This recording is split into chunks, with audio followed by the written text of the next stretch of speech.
All right, for our next one, we're going to write a fraction with a decimal value between 1/2 and 3/4. Write both the fraction and the equivalent decimal. So we need something between 1/2 and 3/4. So if I was to do a number line here, between 1/2 and 3/4, that's going to be between 1 and 0. And I know 1/2 is right in between 1 and 0. Okay, 1/2.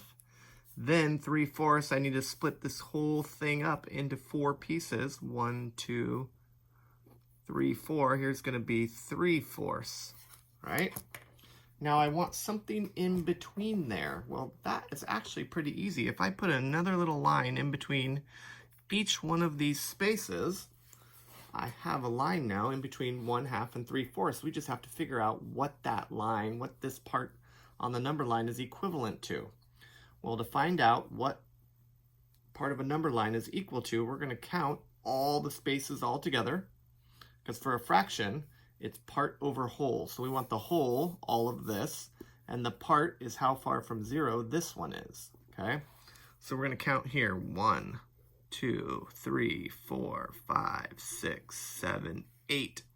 So this one right here has 8 spaces all the way across. And then we're going to count how many spaces does it take just to get to here. 1, 2, 3, 4, 5. 5/8. So we have a fraction of 5/8 that's going to be in between 1/2 and 3/4.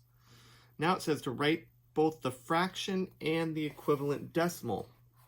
So we need to take 5/8 and turn it into a decimal. Well, how do we turn fractions into decimals? Ask yourself, what kind of math are fractions? Yeah, fractions are division problems. 5 divided by 8. And remember, the first number goes inside the division bar. 5 divided by 8.